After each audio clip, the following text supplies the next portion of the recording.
இன்னையிலேருந்து வாழ ஆரம்பிச்சிங்கன்னா நீங்கள் சமத்து.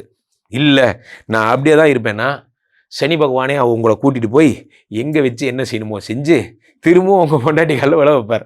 சத்தியமாக நீங்கள் ஜெயிக்க போகிறதில்ல. நன்றாக புரிந்து கொள்ளுங்கள். கடகராசிக்காரர்கள் ஒய்ஃபை எதிர்த்து ஜெயிச்சதா சரி. ஏன்னா 8லேயே ராகு உட்காந்துருக்கேன் ரெடியா. கமான் கடகராசி கமான், நீ கேஸ் போட்டுன்னு தானே வெயிட்டிங்கில் இருக்கேன்.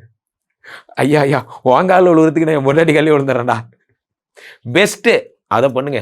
இந்த நன்றாக புரிந்து கொள்ளும் இருந்தா கடகராசிக்காரர்களுக்கு ஏன் ஸ்பெஷலாக சொல்கிறேன்னா, ஒரு கணவன் மனைவி நல்லா இருப்பாங்க, அதிகபட்சம் முறைச்சிக்கிறாங்க, சண்டை போட்டுக்கிறாங்க, அறிவு கெட்ட முண்டோம் புத்தி கெட்ட முண்டோம் இப்படி திட்டிப்பாங்க. அவ்வளோதான் அவங்களுக்கு தெரியும், கெட்ட வார்த்தையும் அவ்வளோதான் தெரியும்.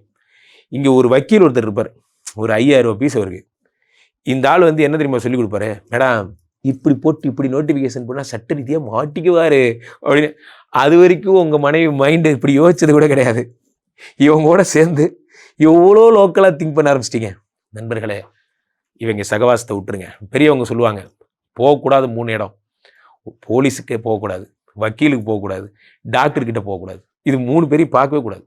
இவங்கெல்லாம் நமக்கு நல்லது பண்ணுற மாதிரி. ஆனால் இவங்க லைஃப்குள்ளே வரவே வேண்டாம். அதுதான் நல்ல வாழ்க்கை.